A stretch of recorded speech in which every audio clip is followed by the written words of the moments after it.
يا أمي ما شكل السماء وما الضياء وما القمر بجمالها تتحدثون ولا أرى منها أثر. السلام عليكم ورحمة الله وبركاته. الحمد لله الحمد لله رب العالمين والعاقبة للمتقين ولا عدوان إلا على الظالمين. أشهد أن لا إله إلا الله وحده لا شريك له وأشهد أن محمدا عبده ورسوله لا نبي بعده. قال الله سبحانه وتعالى يا أيها الذين آمنوا اتقوا الله وقولوا قولا سديدا يصلح لكم أعمالكم ويغفر لكم ذنوبكم ومن يطع الله ورسوله فقد فاز فوزا عظيما. اللهم ارحمنا بالقرآن. وقال النبي صلى الله عليه وسلم فإن أصدق الحديث كتاب الله وخير الهدي هدي محمد صلى الله عليه وسلم وشر الأمور محدثاتها وكل محدثة بدعة وكل بدعة ضلالة وكل ضلالة في النار. أما بعد. Ibarat Allah yang kami muliakan, ketika Allah Subhanahu wa taala berfirman, kullu nafsin dha'iqatul maut, setiap yang bernyawa mesti akan merasakan kematiannya. Maka tidak ada seorang pun makhluk di muka bumi ini kecuali dijamin oleh Allah Subhanahu wa taala, kullu man 'alaiha fan wa yabqa wajhu rabbika dzul jalali wal ikram. Seluruh yang hidup di muka bumi ini pasti akan dibinasakan oleh Allah. Yang tetap langgeng abadi, tidak akan pernah binasa, wal awwal wal akhir wal zahir wal batin, hanyalah Allah Subhanahu wa ta'ala. Setiap orang akan mengalami sakaratul maut. Ma'asyiral muslimin yang kami muliakan, Bunda Aisyah, semoga Allah ridha kepadanya, di dalam hadis sahih Bukhari dan sahih Imam Muslim bercerita tentang sakratul mautnya Rasulullah. Keluar keringat dingin dari dahi yang mulia Rasulullah. Pingsan beliau beberapa kali. Kepalanya diletakkan di atas paha Bunda Aisyah. Dikompres wajahnya dengan air hangat. Dikompres wajahnya dengan air sejuk, sehingga Rasulullah terbangun lalu pingsan lagi. Rasulullah mendoakan, ya Allah, ringankan sakaratul mautku, ringankan sakaratul mautku. Allahumma hawwin alayya sakaratul maut, ya Allah, ringankanlah sakaratul mautku. Rasul saja mengalami sakitnya sakaratul maut. Bagaimana dengan selain Rasul, yaitu kita-kita?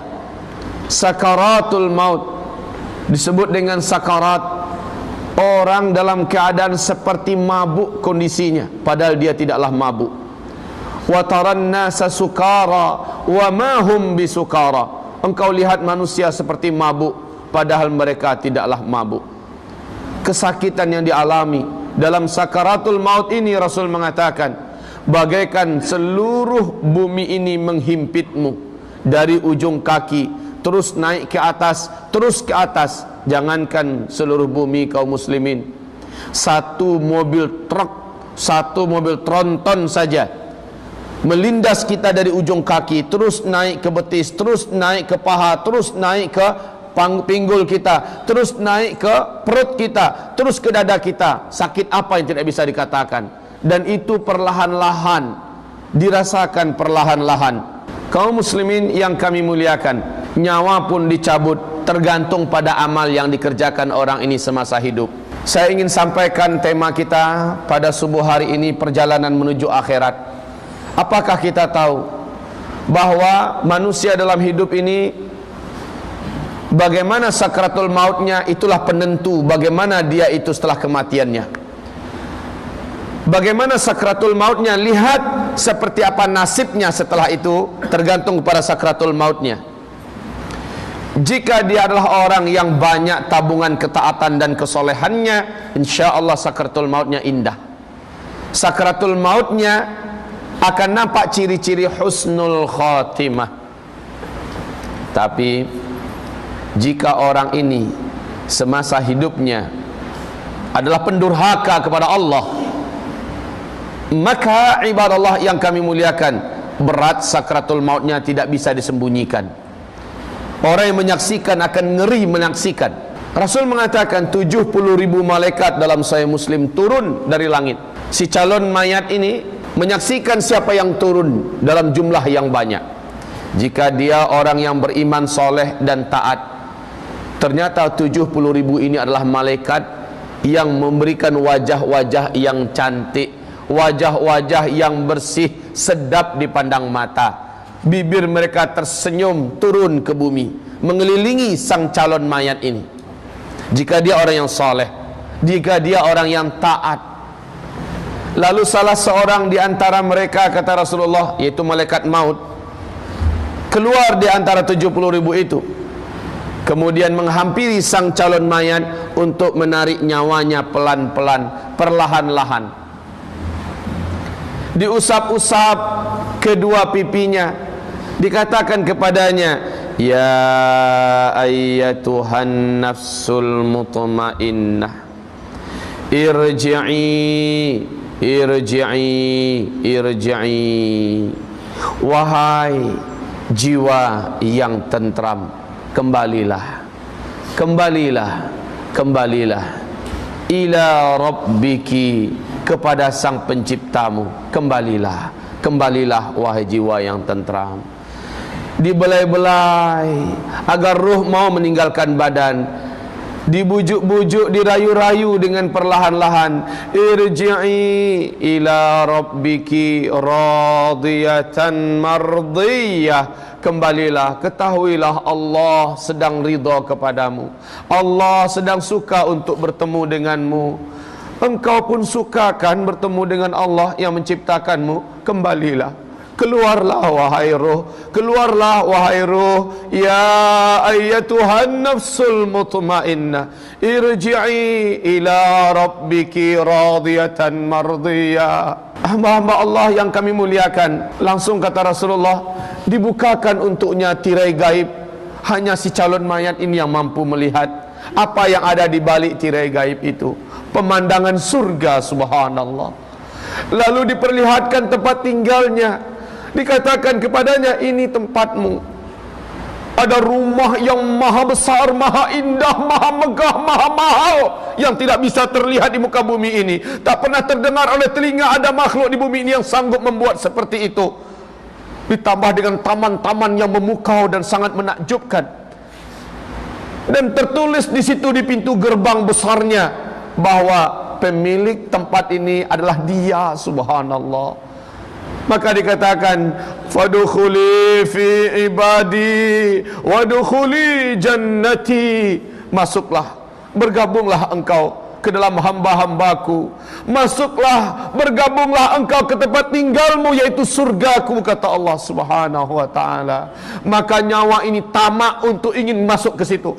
Nyawa ini pun mulai melepaskan sedikit demi sedikit bagian tubuh ini. Dengan senang hati dia pun keluar. Walaupun begitu, kata Rasulullah, tetap seperti diiris-iris rasa sakitnya kematian itu. Tapi ada rasa senang yang memotivasi, yang memberikan semangat untuk segera keluar dari badan. Setelah nyawa ini bisa keluar, dibantu oleh malaikat dengan perlahan-lahan, seperti seorang bidan yang sedang membidani seorang wanita yang sedang melahirkan, pelan-pelan anaknya ditarik keluar. Begitulah nyawa ini ditarik. Setelah nyawa itu keluar daripada jasad, yang terakhir sampai ke dada, kaki sudah dingin, betis sudah dingin, lutut sudah dingin, paha sudah dingin, perlahan-lahan keluar sampai di perut, kemudian sampai di dada. Dada pun berat, tersengal-sengal, mulut mulai ternganga karena beratnya tekanan yang dirasakan. Walaupun begitu, ruh masih berusaha untuk keluar dan sampailah ke tenggorokan. Saat itu, ibadah Allah yang kami muliakan, tidak ada lagi taubat yang akan diterima bagi yang belum sempat bertaubat.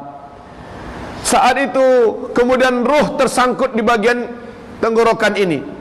Jika amalnya banyak, maka ruh ini akan boleh melepaskan ikatan di kerongkongan. Kaum muslimin yang kami muliakan, sakit tidak dapat dibayangkan, tapi inilah sakit terakhir pengampun dosa-dosa seluruhnya. Apabila dia ikhlas dan ridha, ruh pun lepas. Dan kata Rasulullah, tabi'athul basar, yang paling terakhir menyaksikan keberangkatan ruh adalah dua bola mata ini. Dua biji mata ini menyaksikan.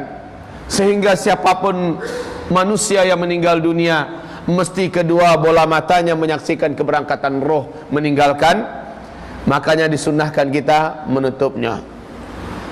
Ibadah Allah, walaupun dia orang beriman, soleh dan taat, apakah kita berfikir bahwa orang ini akan ditinggalkan syaitan, dia tidak akan digoda oleh syaitan? Tidak, demi Allah.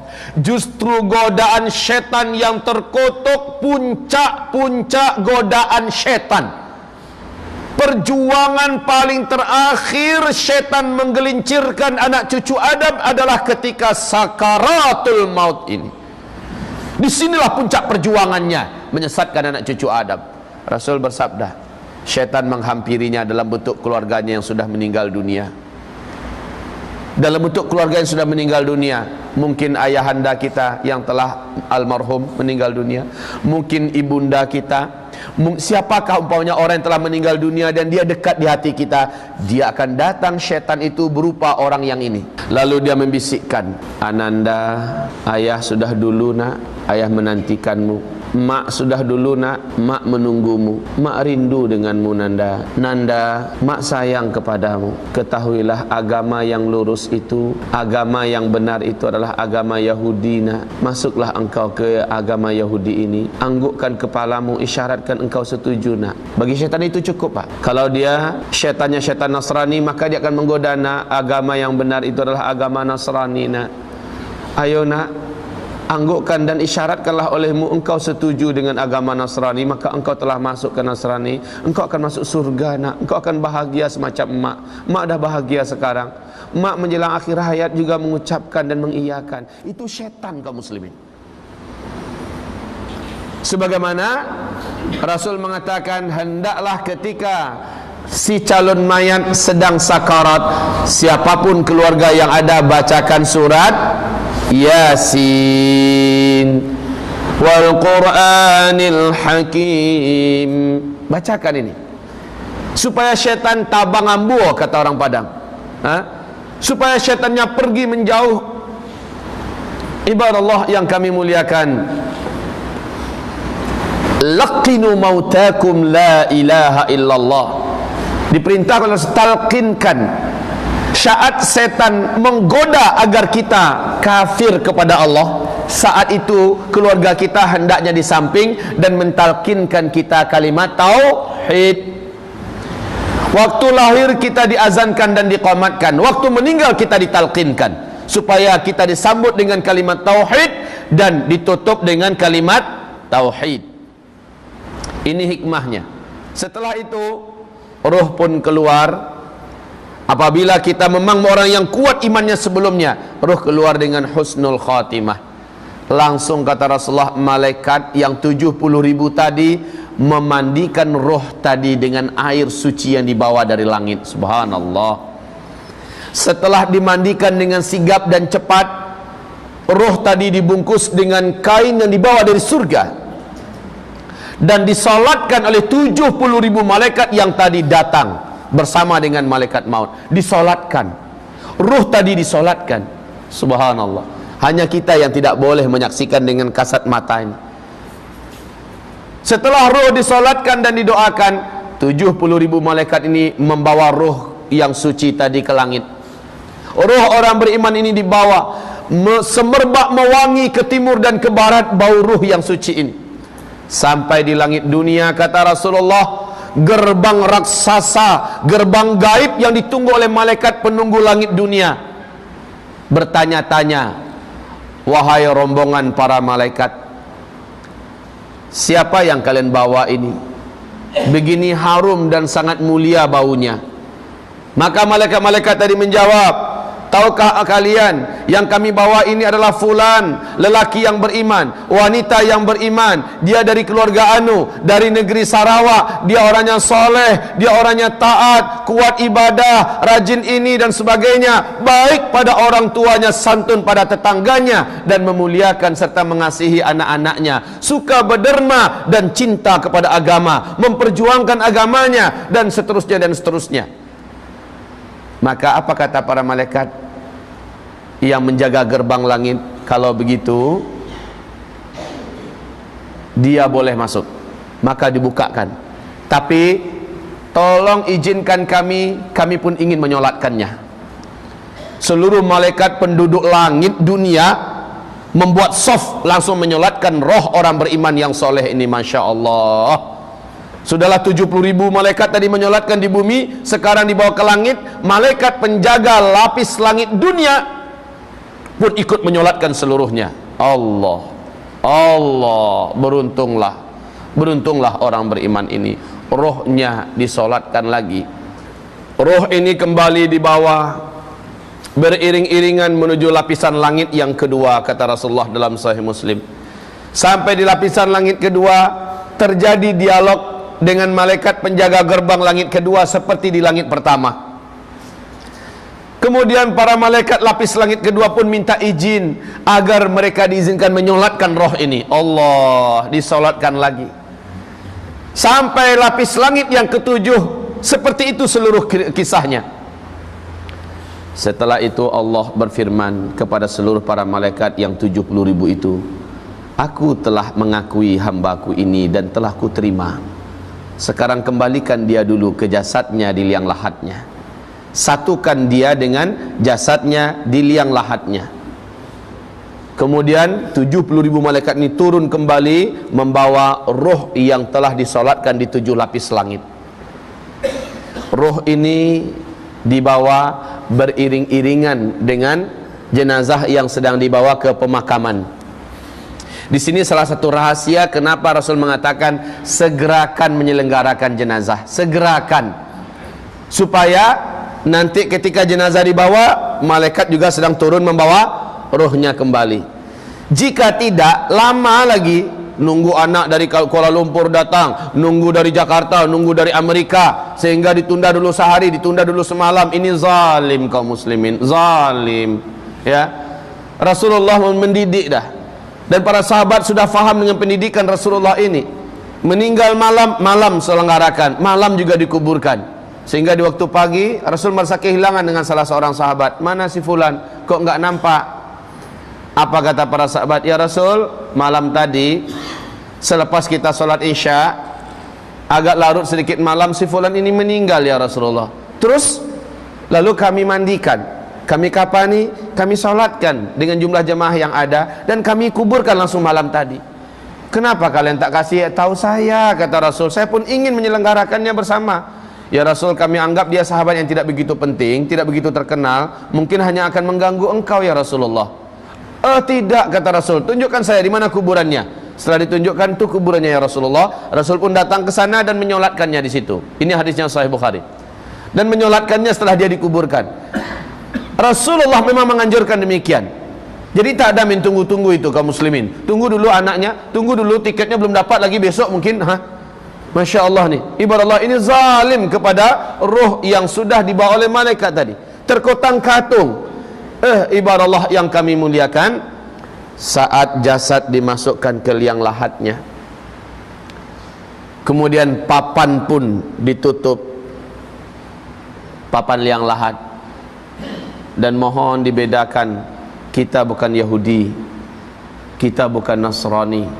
Liang lahat umat Islam itu, kata Rasulullah dalam Sahih Fikih Sunnah, bukan dan jangan pernah sama dengan liang kubur orang Yahudi, orang Nasrani. Memang betul-betul dibuat di pinggir lah. Ini kedalaman 2 meter, ya kan? Ini kedalaman 2 meter, gali liang lahatnya di pinggir ini. Yang namanya lahat itu adalah menyamping ke dalam, itu namanya lahat. Ya, kalau dibuat di tengah macam itu, ini seperti ini, kemudian dibuat lagi seperti ini, baru taruh mayat sini, ini meniru Yahudi dan Nasara. Kalau kita buat lahat, saya tak tahu di Malaysia macam mana. Yang disebut maksud dengan lahat itu. Indonesia sekarang sudah marak seperti ini kuburannya. Habis itu di sini mereka buat udah marak, udah banyak maksudnya yang membuat macam ini. Dan ini bukan cara Islam. Yang cara Islam itu masukkan ke samping, baru nanti disusun dengan papan menutupnya, baru ditimbun dengan tanah. Insyaallah di sini macam itu juga kan? Alhamdulillah.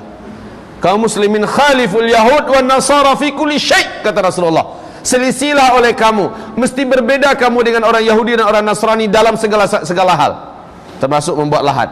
Saat dimasukkan ke lahatnya, dikasih papannya, tanah pun ditimbun, dipadatkan, ditambah lagi, dipadatkan, ditambah lagi, akhirnya sampai ke atas.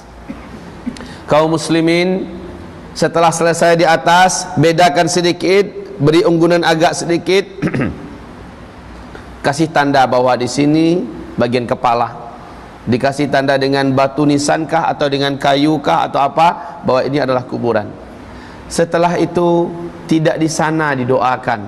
Rasul menganjurkan, doakan setelah kamu meninggalkan 7 langkah terakhir. Is'alullaha limautakumut tathbita fa innahu al-ana yus'alu. Sekarang, kata Rasul, sekarang doakan keluarga kamu, saudara kamu yang baru kamu kuburkan ini, doakan, sekarang dia sedang ditanya oleh 2 malaikat Munkar dan Nakir. Doakan kepada Allah agar Allah kuatkan lidahnya, agar Allah kuatkan hatinya. Kenapa begitu? Rasulullah bersabda, saat langkah yang terakhir dari orang yang paling terakhir meninggal kuburan, di langkah ke-7-nya, si mayat di dalam liang lahat tadi sudah disatukan oleh Allah dengan ruh, oleh malaikat dengan ruhnya. Dia hidup, Pak, seperti kita hidup sekarang. Hanya tak boleh lagi menggerakkan badan, tidak boleh lagi memanggil, "Oh, jangan tinggalkan aku." Sudah tidak bisa. Tetapi dia menyaksikan semua, Pak, si mayat ini seperti kita menyaksikan. Pemandangan kubur saat itu memang mencengkeram dan menakutkan. 2 malaikat datang, kata Rasulullah. Hanya si jenazah yang sudah bersatu kembali dengan rohnya yang mampu menyaksikan ini. Wajah 2 malaikat itu begitu garang, begitu marah. Mata 2 malaikat ini mata merah yang membara. Suara malaikat ini menggelegar bagaikan petir ke di pangkal telinga, keras sekali. Yang dipanggil oleh malaikat ini hanya dia. Marrabbuka, bukan siapa namamu. Masmuk, enggak ada. Siapa namamu? What is your name? Enggak. Tapi marrabbuka, ma dinuka, wa madza taqulu an hadzal rajul. Rasul bersabda, jika dia bukan orang yang beriman, orang yang bertakwa kepada Allah dalam hidupnya, dia tidak akan mampu menjawab walaupun dia hafal semasa dunia. Oh, itu tuh pertanyaan malaikat dia hafal-hafal sekarang untuk bisa menjawab nanti. Enggak bisa. Orang yang diberi oleh Allah kemampuan untuk menjawab adalah orang yang telah membuktikan isi jawaban itu ketika dia masih hidup di dunia. Maka inilah orang yang mampu menjawab.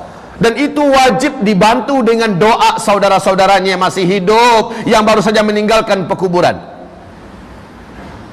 Kaum muslimin yang kami muliakan, saat itu orang yang beriman akan menjawab, yuthabbitullahu alladhina amanu fil hayatid dunya wal akhirah. Yuthabbitullahu alladhina amanu fil hayatid dunya wal akhirah. Allah akan kuatkan lidah orang-orang yang beriman untuk menjawab pertanyaan itu di dunia dan juga di setelah kematiannya.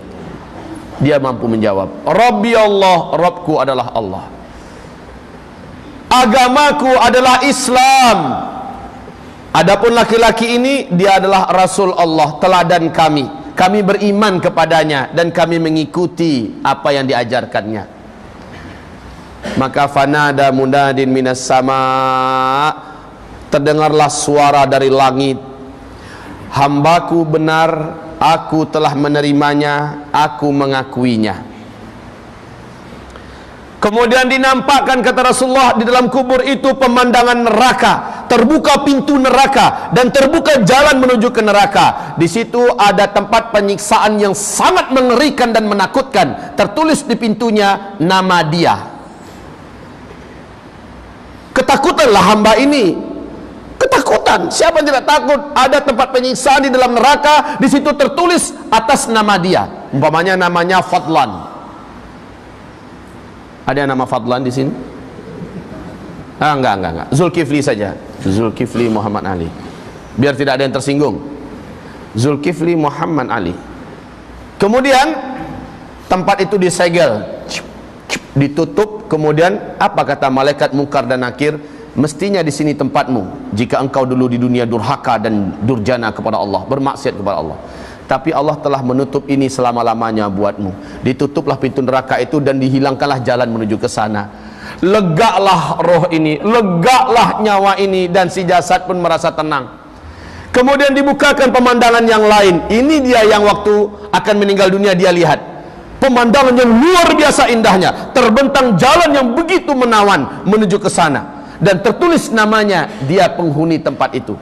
Maka dia segera bangkit untuk menuju ke sana. Ditahan oleh malaikat. Mau kemana? Mau ke situ, ke tempat saya. Nanti Allah menjanjikan kamu akan memasukinya, tetapi setelah kiamat. Kiamat dulu Pak ya. Tunggu Pak ya, sabar. Lalu saya gimana? Ada tempat spesial disiapkan oleh Allah untukmu, yaitu di taman surga. Belum boleh masuk surga, main-main di tamannya aja dulu ya. Sabar ya. Dibawa lah. Akhirnya Rasul mengatakan, al-qabru raudatun min riyadil jannah. Kubur itu bagi orang yang beriman dan bertakwa menjadi satu taman di antara taman-taman surga. Dia tidak lagi sedih, dia tidak lagi takut, dia tidak lagi cemas. Dia sudah selamat sudah. Siapa yang selamat di alam kuburnya, maka dia pasti selamat buat selama-lamanya. Siapa yang celaka di alam kuburnya, dia tidak akan selamat setelah itu. Orang ini pun dibawa ke a'la illiyin, tempat ruhnya orang-orang yang soleh. Bergabunglah ia dengan sebelumnya. Ayah, oh Ananda, alhamdulillah Ananda selamat bergabung dengan ayah. Bertangis-tangisanlah sang ayah dan anak yang bertemu di alam barzakh. Ternyata tempat mereka sama, di a'la illiyin, di raudhah min riyadil jannah. Allahu akbar. Oh Ananda, alhamdulillah keselamatan. Begitulah pertemuan antara ruh nanti di alam barzakh. Tapi yang memilukan hati adalah, karena tempat roh itu hanya dua, di a'la illiyin, di langit sana, di taman-taman surga, atau di asfalas safilin, di dalam perut bumi, lubang penyiksaan, satu lubang di antara lubang-lubang neraka. Apabila dia ternyata pendurjana di muka bumi ini, kalaupun dia beramal, dia ria karena manusia tidak ikhlas, pemalas dan suka berbuat dosa. Ibarat Allah, tempatnya di asfalas safilin, hufaratun min hufarin niran, satu lubang di antara lubang-lubang neraka. Sampai dia ke sana, meninggal tetangga. Ini umpamanya, dengan ini Bapak Ahmad, ini Pak Fadlan, bertetangga mereka di dunia. Beliau sudah meninggal dunia dan beliau menyusul, setahun kemudian menyusul.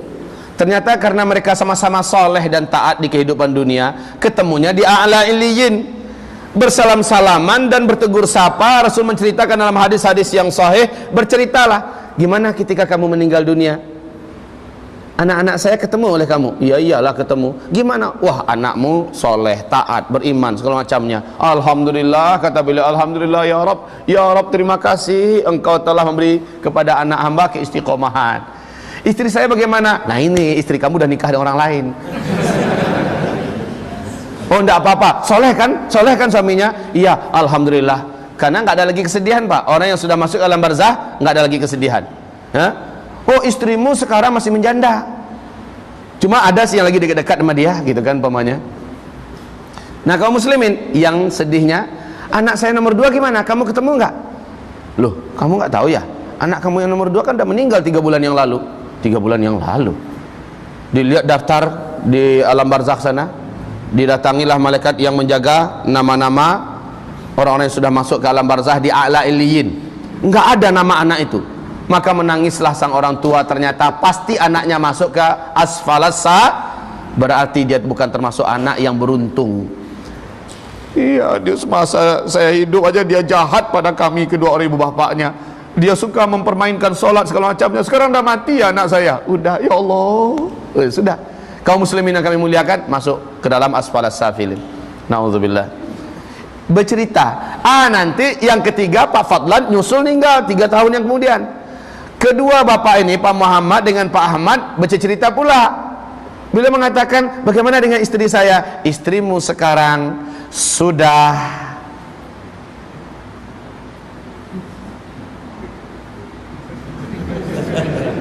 ya sudah, silakan tafsirkan sendiri. Begitulah Pak, intinya para arwah itu saling bertemu nanti di alam barzakh. Jika memang mereka orang-orang yang soleh dan bertakwa, mereka saling bercerita, bernostalgia tentang hidup. Untung ya kita dulu mendengar pengajian Kiai Zulkifli. Setelah itu kita rajin beribadah. Sekarang kita masuk di tempat yang berbahagia. Iya, alhamdulillah banget. Di mana Kiai Zulkifli itu sekarang? Kabarnya dia masih hidup tapi sedang sakit. Kita tunggu aja sebentar lagi. Siapa tahu begitu ya. Kaum muslimin yang kami muliakan, selesai sudah cerita ruh orang yang baik. Mau kita lanjutkan? Boleh? Sampai pukul berapa? Astaga. Sampai pukul 12 katanya. Baik kaum muslimin, kita dengarkan perjalanan ruh orang kafir, perjalanan ruh orang Islam tapi munafik, perjalanan ruh orang Islam tapi musyrik. Ini yang bahaya Pak. Kita dengarkan. Rasul menyebutkan, masih sambungan hadis yang panjang tadi, 70.000 malaikat turun dari langit dengan pakaian-pakaian hitam yang gelap. Mata mereka bagaikan bara api yang begitu mengerikan. Wajah mereka seram, tak ada rasa kasih sayang sedikit pun, tidak ada senyum sedikit pun. Begitu angker dan begitu geramnya malaikat-malaikat 70.000 ini turun untuk mengelilingi si calon mayat yang kafir ini, si calon mayat yang munafik ini, si calon mayat yang musyrik ini, yang ahli dosa dan maksiat ini. Wajah mereka seram semuanya. Salah seorang di antara mereka, dan ini yang paling mengerikan, ini yang punya wajah paling tidak ada senangnya siapapun yang melihatnya, dan inilah malaikat maut. Keluar di antara 70.000 itu dan mulai membentak, keluar kamu. Yang disuruh keluar adalah ruh. Ya ayyatuhan nafsul khabithah, hai jiwa yang kotor, hai jiwa yang hitam, hai jiwa yang menjijikkan, keluar. Manalah mau, sedangkan dilembutkan saja masih, ini apalagi dibentak-bentak. Manalah mau keluar kaum muslimin. Kaum muslimin yang kami muliakan, malaikat langsung memasukkan jari-jarinya ke mulut orang ini untuk menarik ruh itu dengan kasar. Setelah itu diperlihatkan kepadanya pemandangan neraka dengan berbagai macam jenis siksaan, dan dia tertulis namanya di situ. Tempat ini adalah tempat si fulan. Nama dia si calon mayat. Makin takutlah roh ini keluar, betul tidak? Makin tidak mau keluar. Di situ dihantam oleh malaikat. Yauma nadribu wujuhahum, kami pukul wajah mereka, tepak keluar, kamu keluar. Kemudian punggungnya juga dihantam, lambungnya dihantam, diinjak-injak oleh malaikat, keluar kamu, keluar. Makin kuatlah cengkeraman ruh itu di dalam tubuh ini. Luar biasa sakitnya itu Pak. Kalau Bapak mau tahu bagaimana sakitnya, tanyakan yang udah mati. Tapi yang su'ul khotimah lah ya, tanyakan pada mereka. Insya Allah Bapak takkan berhasil. Kaum muslimin yang kami muliakan, dipaksa. Singkat cerita, bayangkan menarik rambut dari tepung itu enak, tetapi menarik besi-besi yang yang runcing-runcing itu dari sebuah tepung yang basah itu rontok-rontok nggak tepung itu semua? Hah? Rontok-rontok kaum muslimin.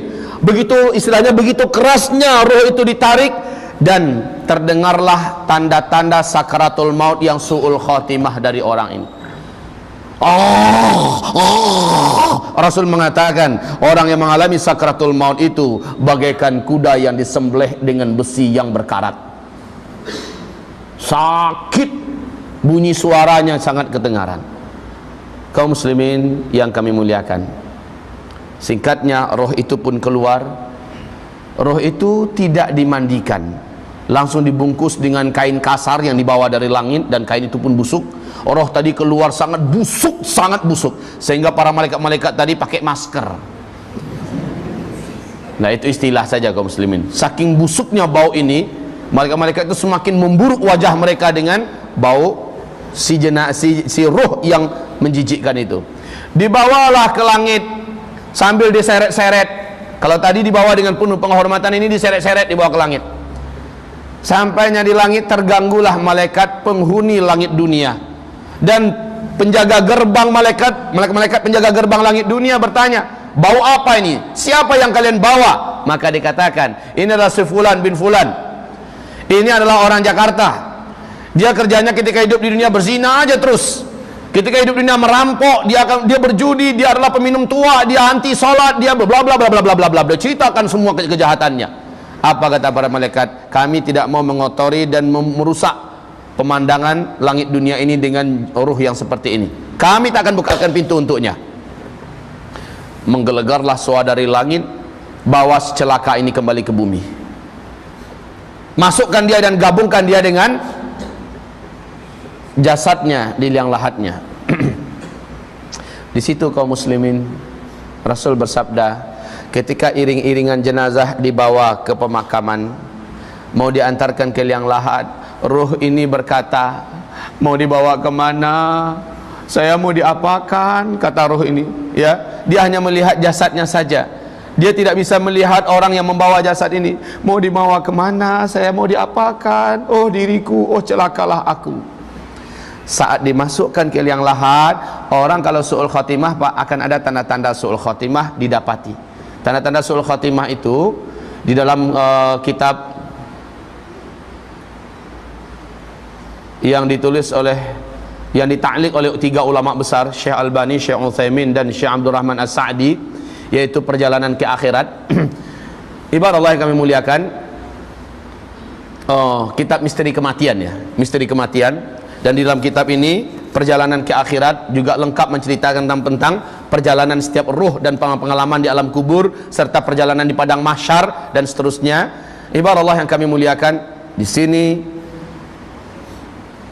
roh ini akan mengalami beberapa tanda su'ul khotimah. Di antara tanda su'ul khotimah, bentuk kematian yang mengerikan, wajah yang berubah menghitam, wajahnya berubah menghitam. Kemudian apabila dia dikuburkan atau dimandikan, akan terjadi hal-hal yang tidak baik pada tubuhnya. Ada tanda-tanda yang tidak baik. Ketika dia dikuburkan pun ada beberapa tanda, tak sempat kita sampaikan sekarang. Minimal tandanya beberapa kejadian nyata ini.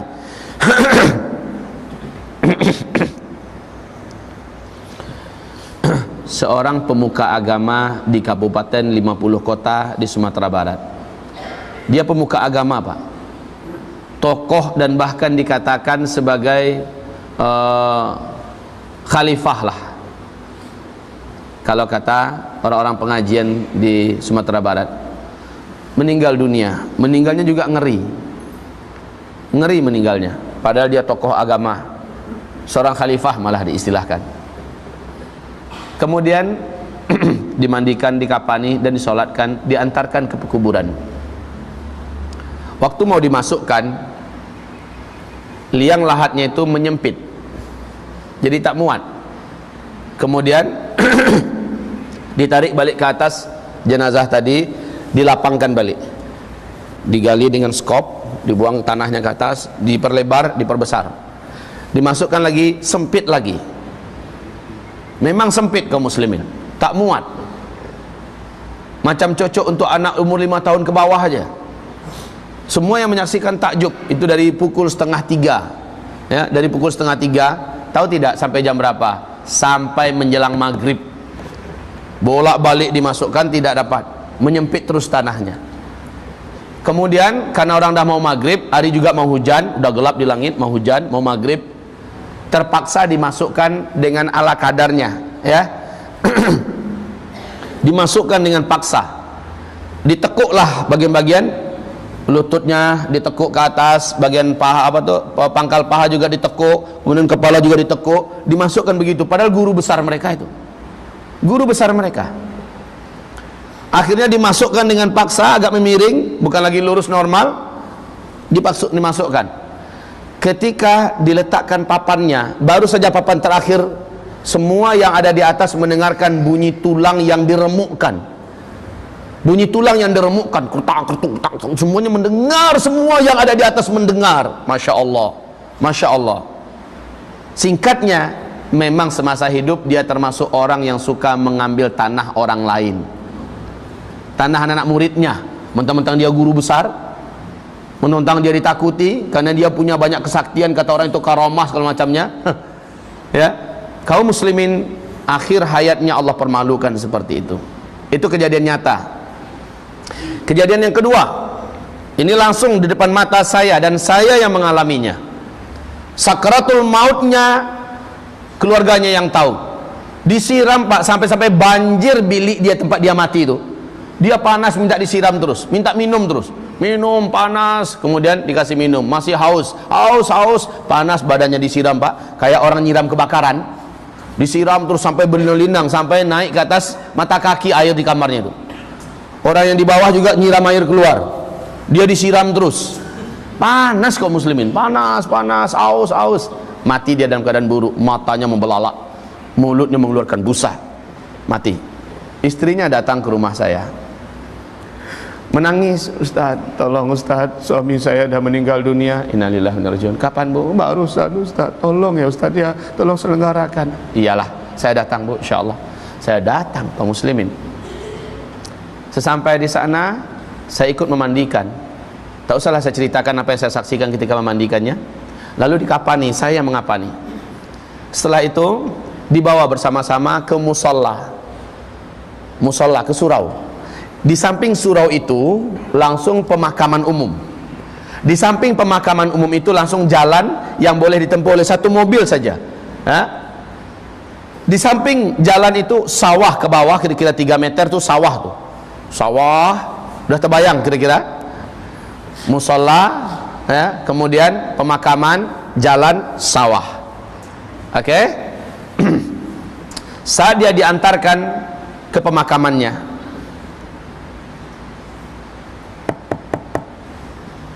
sudah siap dibawa ke bawah jenazahnya untuk dimasukkan ke liang lahatnya. Udah mau masuk begitu, tiba-tiba di kaki kami semua orang-orang menjerit, awas, ular, kata orang. Ada seekor ular besar hitam, panjangnya mungkin 2 meteran, panjang kaum muslimin, besar ularnya. Ular itu berjalan di sela-sela kaki orang. Biasanya ular kalau melihat orang lari, jangankan orangnya banyak, satu aja ularnya yang lari, betul tidak? Yang ini malah ularnya main di sela-sela kaki orang. Kemana perginya? Menuju ke lubang kuburan. Setelah dia sampai di lubang kuburan, maka dia langsung menjatuhkan diri ke dalam. Lah yang membawa mayat, yang menampung mayat tadi, tahu enggak apa yang dilakukan oleh mereka? Takut. Ya takutlah. Masa ular masuk ketawa mereka? Nggak ada itu. Takut semuanya. Dalam ketakutan itu, ular tadi langsung masuk ke liang lahat. Masya Allah, memilih posisi di liang lahat seperti nunggu dah, cepat, masukin cepat. Saya udah tak sabar mau. Udah seolah seperti itu kaum muslimin. Akhirnya jenazah ini main lempar begitu aja. Disusun papannya secara acak, mereka lari ke atas. Ular hitam. Kemudian ditimbun. Masya Allah. Jenazah dan ular sudah ada dalam satu liang. Sorenya datang adiknya. Adiknya tinggi, seluruh badannya penuh dengan tato. Ternyata adiknya ini pun datang seperti orang setengah mabuk. Ustaz, terima kasih Ustaz sudah menyelenggarakan kematian abang saya. Dia kasih saya amplop, nih Ustaz. Apa ini saya bilang kan? Ini tanda terima kasih kami ya Ustaz. Dia memang pimpinan Samseng lah. Iya Samseng. Pimpinan Samseng dia. Saya katakan, ambil balik nih, kasih sama anak-anaknya. Anak-anaknya lebih berhak menerima ini. Allah, kami segan sama Ustaz. Nak ada segan-segan, bawa aja pulang. Makasih Ustaz. Tapi Ustaz, abang saya itu matinya dalam keadaan mabuk Ustaz.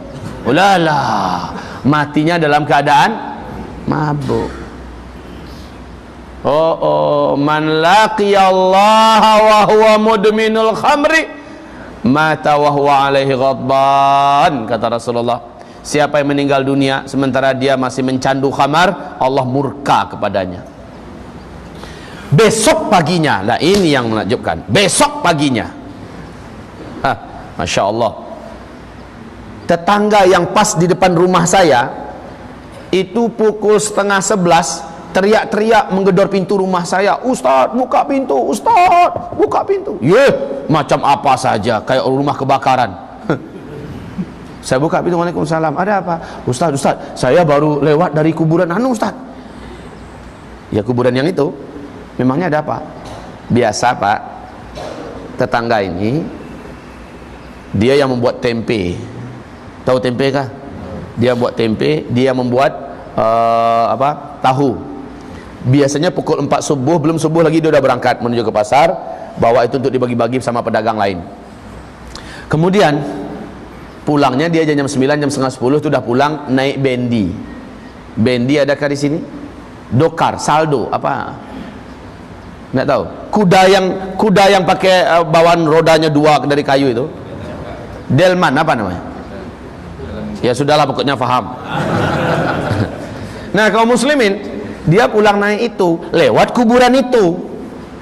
Tiba-tiba pas lewat di kuburan itu, kudanya mengamuk. Sang sopir kuda ini ya langsung turun dan membawa kudanya ditambatkan tempat yang jauh. Kalau tidak, hampir saja kuda itu loncat ke sawah. Tinggi loh itu. Hampir saja kuda itu dengan delmannya loncat ke sawah. Apa kata sang sopir kuda ini, delman ini? Dia lihat hantu, kuda ini lihat hantu katanya. Lah itulah orang awam ya, lihat hantu katanya. Padahal nggak ada dalam Islam itu istilah hantu itu nggak ada kaum muslimin. Kemudian dia bawa pergi. Apa tuh Ustaz? Betulkah kuda di siang bolong melihat hantu?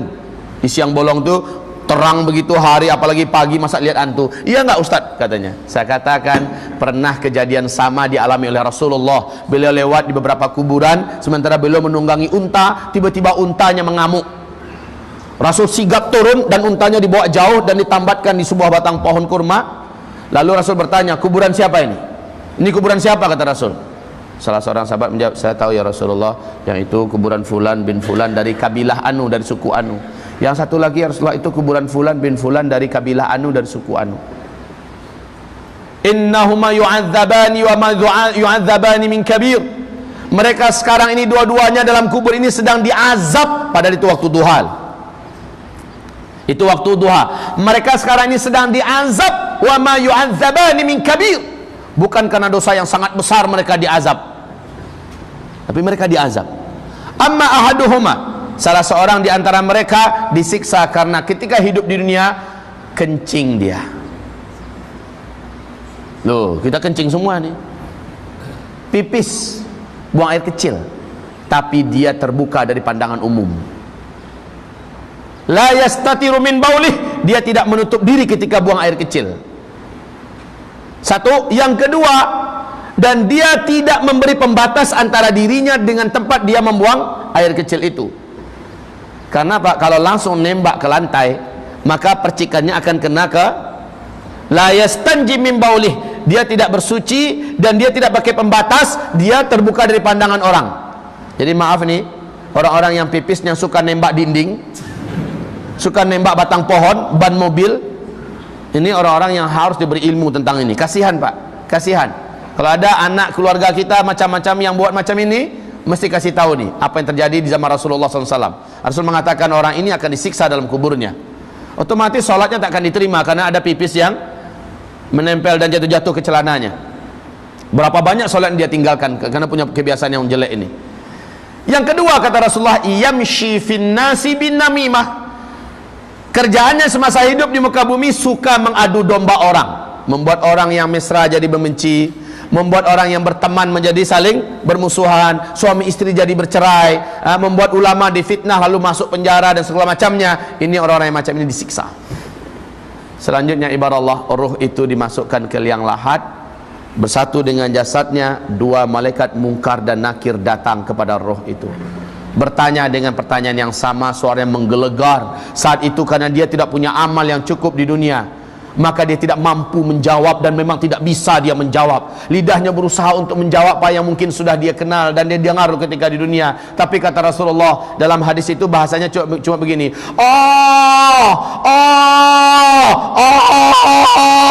dia ingin menjawab tapi tidak bisa keluar bahasanya. Ditanya, "Man rabbuka?" Siapa Rabbmu? "Madinuka?" Apa agamamu? "Wa madza taqulu an hadzal rajul?" Apa yang kau katakan tentang laki-laki ini, itu tentang Rasulullah. Dia mau menjawab tapi tidak bisa menjawab, tidak bisa menjawab. Kalau orang munafik, hanya pertanyaan terakhir yang bisa dia jawab, itu pun jawabannya sesuai dengan keadaan hidupnya di dunia. Kata orang, dia Rasulullah, saya juga mengatakan begitu. Cuma begitu kemampuan orang munafik, bisa menjawab. Lalu dipukullah dia dengan satu kali hantam masuk ke dalam perut bumi. Retak dan pecahlah bagian sininya, bagian kepala dan segala macamnya. Kemudian dia ditarik kembali keluar. Di situ dia langsung dinampakkan pemandangan surga kepadanya. Dalam keadaan sakit dia melihat pemandangan surga. Ada namanya di situ. Dia ingin loncat untuk lari ke sana. Ditahan dia. Mau kemana? Mau ke situ tempat saya. Seharusnya memang di sini tempatmu yang Allah janjikan, tapi engkau telah meninggalkannya ketika engkau hidup di dunia. Engkau bermaksiat kepada Allah. Disegellah tempat itu dan ditutup. Engkau tidak akan menempatinya selama-lamanya. Lalu dinampakkan pemandangan neraka dan ada tempat penyiksaannya di situ. Kemudian dikatakan, ini tempatmu, ini yang akan engkau tempati selama-lamanya, wahai durjana. Maka menjeritlah sang hamba celaka ini dalam kuburnya, Allahumma ajjilis sa'ah, ya Allah, lambatkanlah kiamat, lambatkanlah kiamat, lambatkanlah terjadinya kiamat. Kenapa? Karena dia tahu setelah kiamat dia harus menempati tempat yang sudah disediakan itu. Mengerikan kaum muslimin. Lalu dia dimasukkan ke asfalas safilin, disiksa, disiksa, disiksa sampai hari kiamat. Model-model siksaan pun berbeza-beza, berbeda-beda kaum muslimin. Ingin kita sampaikan tapi waktu yang tidak mengizinkan. Wabillahi taufiq wal hidayah. Subhanakallahumma wa bihamdika asyhadu an la ilaha illa anta astaghfiruka wa atubu ilaik. Wassalamu alaikum warahmatullahi wabarakatuh. Wa madhiya'u wa mal qamaru bijamaliha تتحدثون ولا أرى منها ثر